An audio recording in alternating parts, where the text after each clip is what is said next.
Assalamualaikum warahmatullahi wabarakatuh. SM News kembali hadir menjumpai Anda. Beragam informasi menarik akan kami sajikan untuk Anda selama 30 menit ke depan.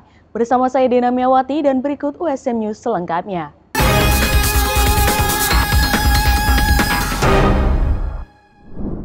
Universitas Semarang bersiap menggelar prosesi wisuda ke-72 pada Rabu 28 Mei 2025.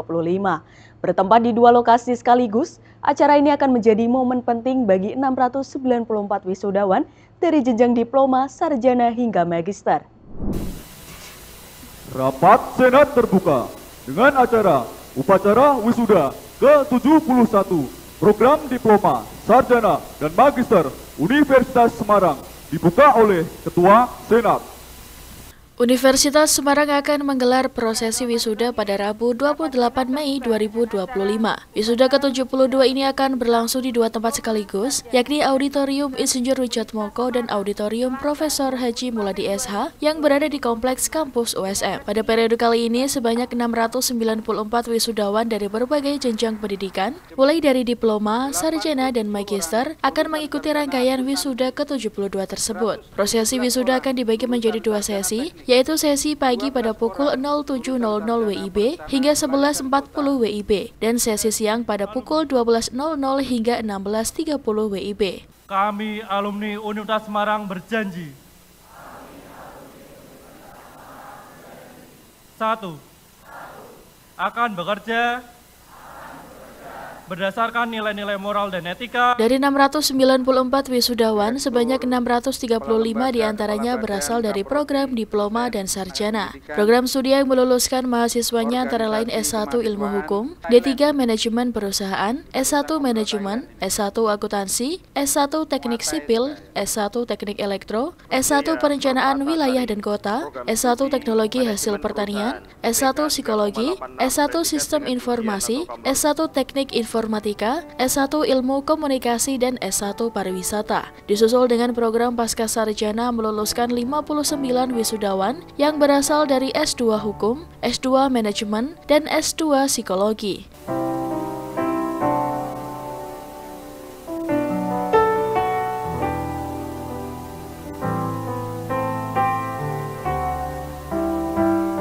Sebagai bentuk apresiasi pada capaian akademik mahasiswa, USM menetapkan wisudawan terbaik dari masing-masing program studi. Prosesi wisuda ini menjadi momen bersejarah bagi para lulusan yang telah menyelesaikan perjalanan akademiknya di USM. Selain menjadi ajang penghargaan atas kerja keras dan dedikasi mahasiswa, wisuda ini juga menjadi bukti nyata komitmen USM dalam mencetak lulusan yang siap menghadapi dunia profesional dan memberikan kontribusi positif bagi masyarakat.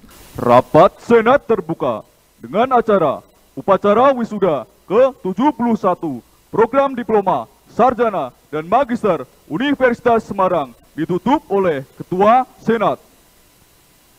Bapak-bapak, ibu-ibu, serta saudara-saudara sekalian, kami ucapkan terima kasih atas kehadiran dan kesabarannya dalam mengikuti upacara wisuda ke-71 sampai dengan selesai. Akhirnya dengan mengucap syukur alhamdulillahirabbil alamin, rapat Senat terbuka dengan acara upacara wisuda ke-71 Diploma Sarjana dan Magister Universitas Semarang dengan resmi ditutup.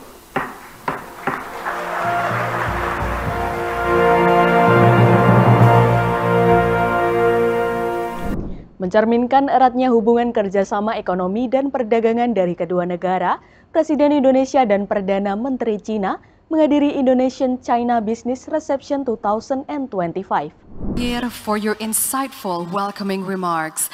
And distinguished guests, Presiden Prabowo Subianto dan Perdana Menteri Cina Li Qiang menghadiri acara Indonesia-China Business Reception 2025 yang diinisiasi Kamar Dagang Industri Indonesia baru-baru ini. Kegiatan ini menjadi bagian dari rangkaian kunjungan resmi Premier Li Qiang ke Indonesia, sekaligus mencerminkan eratnya hubungan kerjasama ekonomi dan perdagangan dari kedua negara. Dalam sambutannya, Presiden Prabowo Subianto menyampaikan rasa hormat atas momentum penting dalam sejarah hubungan Indonesia dan Tiongkok yang telah menjalin persahabatan dan kerjasama perdagangan.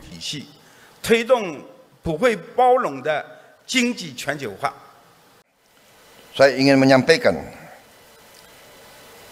dengan hubungan ekonomi yang seperti ini, Janganlah hubungan kita terbatas kepada hubungan ekonomi. Kita juga harus mencapai persahabatan yang lebih mendalam, kerjasama di semua bidang. Saya ingin menyampaikan rasa hormat saya kepada Republik Rakyat Tiongkok yang telah konsisten membela kepentingan negara-negara yang sedang membangun, the developing countries, konsisten melawan penindasan, melawan imperialisme, melawan kolonialisme, melawan apartheid. Republik Rakyat Tiongkok membela perjuangan-perjuangan pembebasan di negara-negara yang masih tertindas oleh imperialisme dan kolonialisme. Between Indonesia and China. And distinguished guests, ladies and gentlemen, it is only with the greatest pleasure and honor. Kehadiran Presiden Prabowo dalam acara ini menegaskan komitmen pemerintah Indonesia untuk mendorong diplomasi ekonomi dan perdagangan. Hal tersebut juga diharapkan dapat membuka ruang kerjasama yang luas, inklusif, dan berkelanjutan dengan Tiongkok. Terima kasih banyak Yang Terhormat Presiden Prabowo Subianto. Thank you so much, Your Excellency, our dearest President, for always ensuring the strong relationship between China and Indonesia.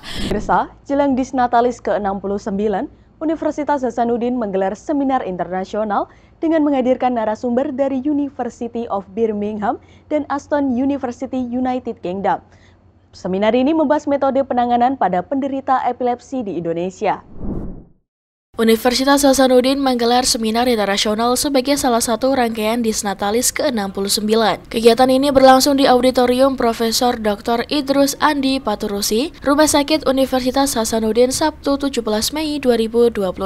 Seminar dengan mengangkat tema Epilepsy in Focus, Bridging Mechanism Clinical Practice and Target Delivery menghadirkan dua narasumber ahli dari Inggris, yakni Dr. Felix Chan dari Birmingham University dan Dr. Madep Kaur Marwa dari Aston University. Kedua narasumber tersebut merupakan ahli yang terlibat dalam proyek kerjasama dengan Universitas Hasanuddin yang diberi nama Tumpas Epilepsi Indonesia. Ketua Panitia Seminar Internasional Ahmad Himawan SSI MSI APAT menjelaskan, jika kegiatan ini merupakan salah satu tahapan dari proyek kolaborasi Unhas dengan Aston University dan University of Birmingham, Inggris untuk menjawab tantangan yang sering dihadapi oleh penderita epilepsi di Indonesia. Dari seminar ini juga dirinya mengharapkan keterlibatan dari berbagai pihak seperti perawat, dokter, praktisi farmasi, bahkan penderita epilepsi sendiri untuk memformulasikan solusi terbaik dalam masalah epilepsi di Indonesia.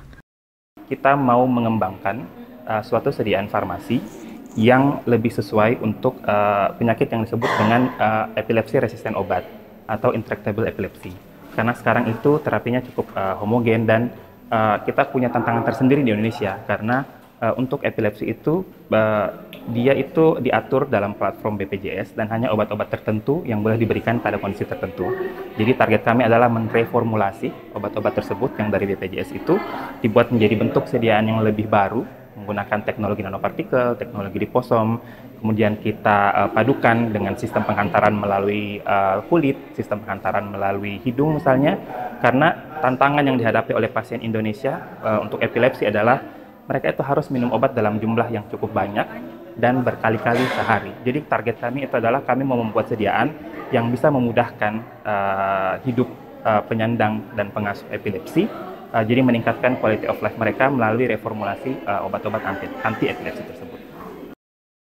Dekan Fakultas Farmasi Abdul Rahim SSI MSI PhD APAT menginformasikan, jika dalam kegiatan ini Fakultas Farmasi berkolaborasi dengan berbagai disiplin ilmu, mulai dari keperawatan, kedokteran, hingga praktisi rumah sakit. Ketua Panitia Disnatalis ke-69 Universitas Hasanuddin ini pun mengatakan, jika sebelum seminar ini dilaksanakan, beberapa penderita epilepsi juga dihadirkan untuk memberikan masukan kepada tim peneliti untuk menghasilkan solusi terbaik dalam penanganan epilepsi sesuai dengan tagline Disnatalis ke-69 Unhas, yakni menjadi kampus sehat, mandiri, dan berdampak.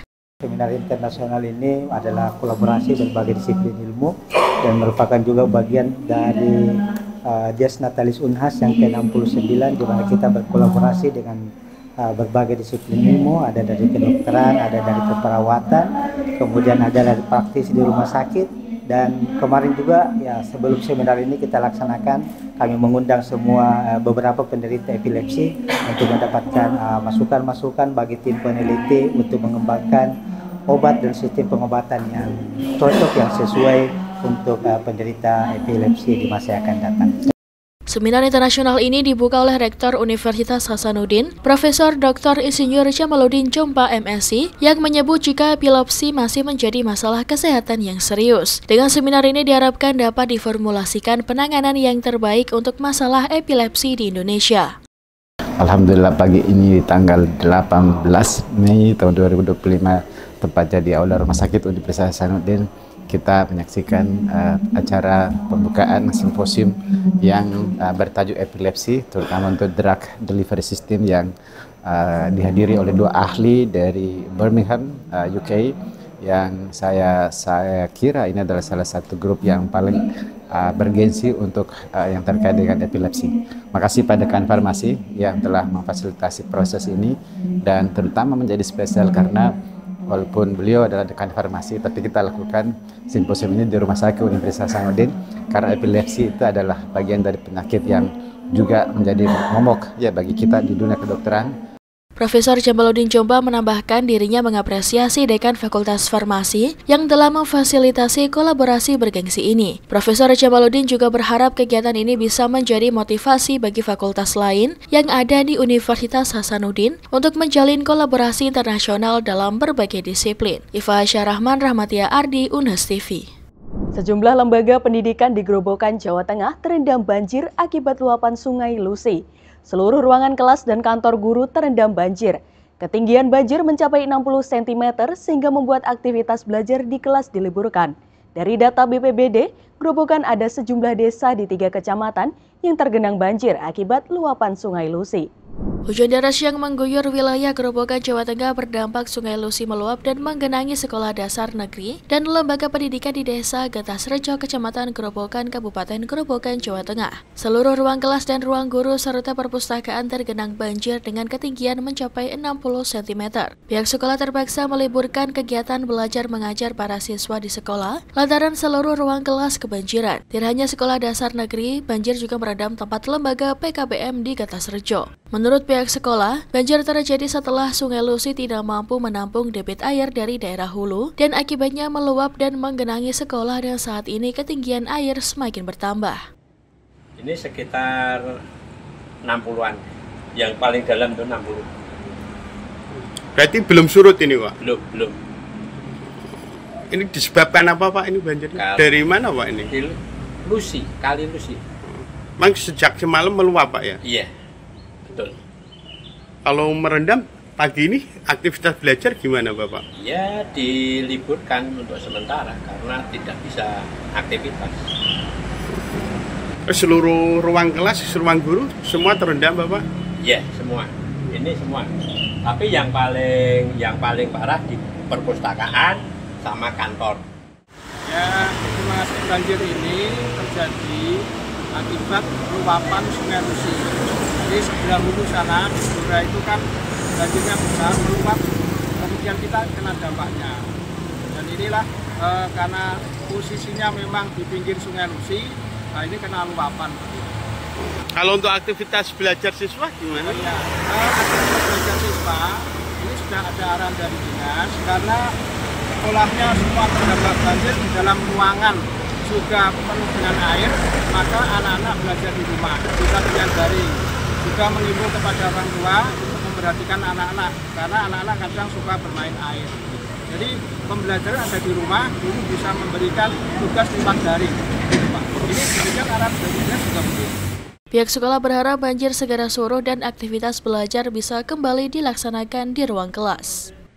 Wali Kota Semarang Agustina Wilujeng Pramestuti menyerahkan surat keputusan SK Calon Pegawai Negeri Sipil atau CPNS hasil seleksi 2024 kepada 301 orang yang dinyatakan lulus.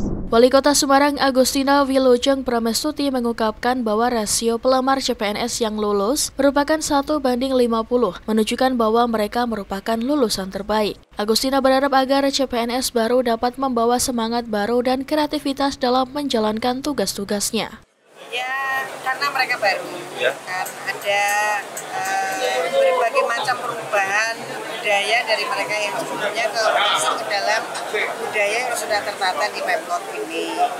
Nah, mereka ini kan biasanya membawa semangat baru, karena anak-anak generasi baru.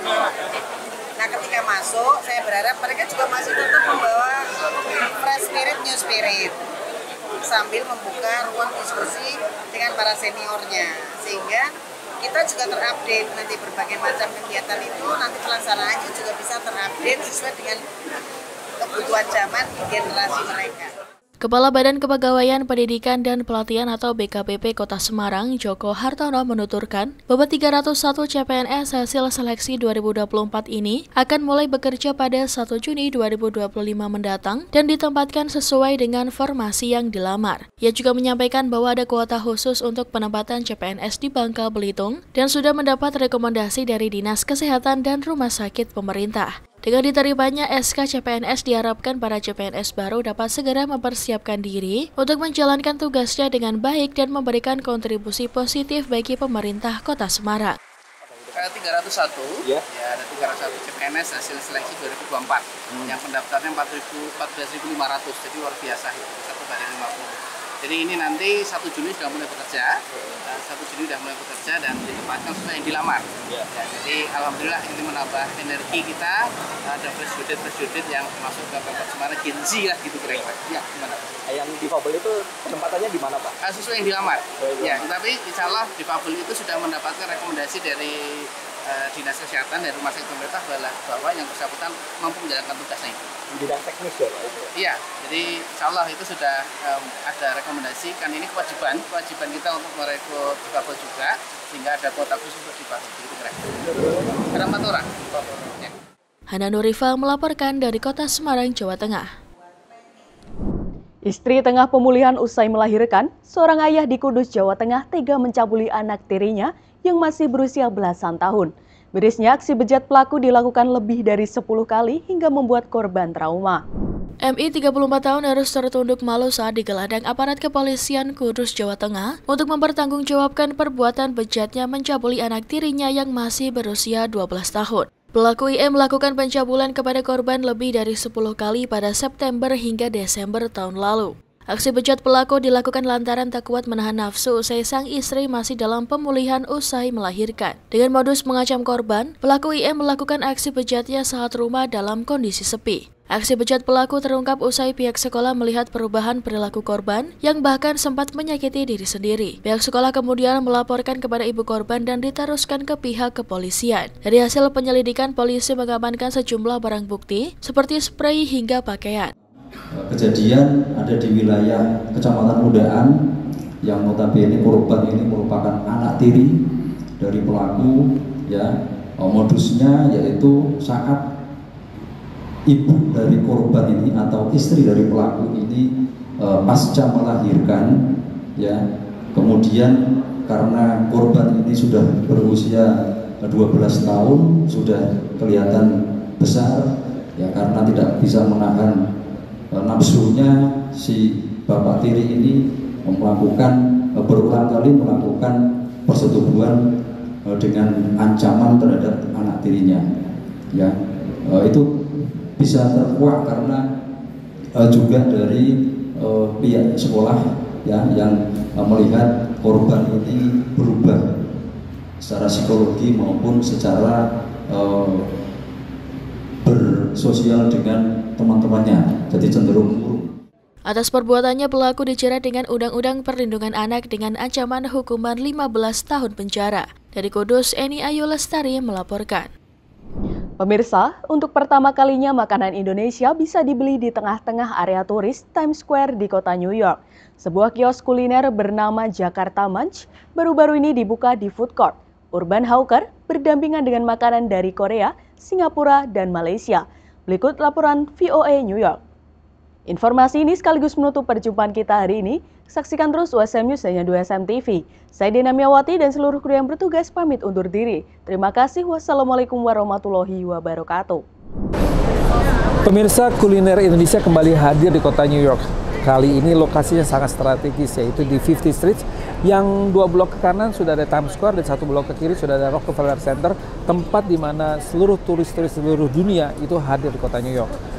Dan bagaimana makanan Indonesia yang dijual di sini dan menu apa saja yang ada di sini, kita lihat aja. Yuk.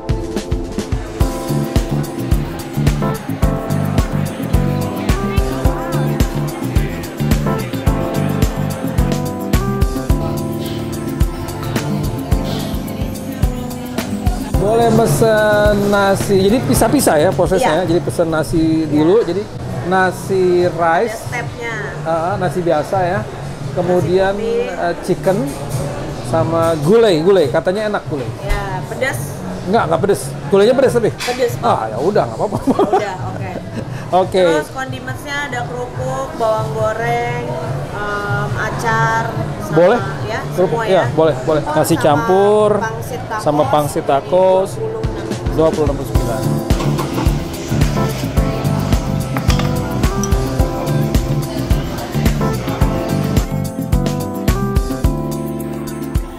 Baru berapa hari buka, sudah langsung dapat order banyak dari NBC lagi. Iya. Ada stasiun televisi NBC sebelah sini di Rockefeller ya? Iya, Rockefeller. Jadi gimana tuh mereka datang ke sini? Jadi saya sekarang lagi di Urban Hawker. Jadi gimana? Jadi memang kita agak pending buat buka karena kekurangan staff sebenarnya. Dan aku masih ngerjain semuanya, dari paperwork, masak, service, delivery, belanja grocery-nya gitu, bahan-bahan buat di sini gitu. Awalnya banget sebenarnya 2020 itu aku mulai Jakarta Munch. Jakarta Munch itu mulai sebagai kayak pop-up gitu. Aku apply khusus pop-up tuh ya untuk Smorgasburg. Kan cuman sebenarnya modal nekat sama iseng doang apply. Ternyata diterima. Terus ini mereka benar-benar semua dari Singapura. Terus yang lokal vendor itu Filipina. Aku Indonesia itu dari Jakarta Munch. Malaysia ada Lady Wong. Oh, yang paling pojok ya? Iya. Terus sama satu lagi Korean American Fusion Yummy Ubu. As a New Yorker coming into a food hall, you don't necessarily want to have something that's rich and sticking to your gut. Sometimes you do want something that's healthy. We want to be a space for everyone. I'm so happy to have healthy Indonesian flavors. It's really a great addition to the food hall. Kenapa namanya Jakarta Munch? Yes. Gitu ya. Jadi benar-benar ada deep meaning. Karena Jakarta where I was born and came from, dan aku pengen orang tuh di Amerika atau di New York tahu ada kota Jakarta, ada negara indah Indonesia.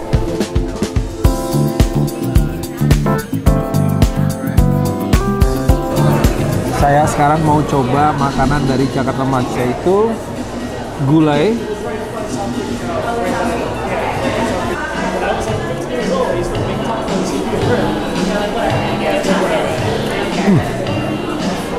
Enak banget. Agak pedes, tapi justru pedesnya itu bikin enak. Gulai, makan gulai di tengah New York di Manhattan, enak banget. Naratama dan Andira Inaya, VOA, New York.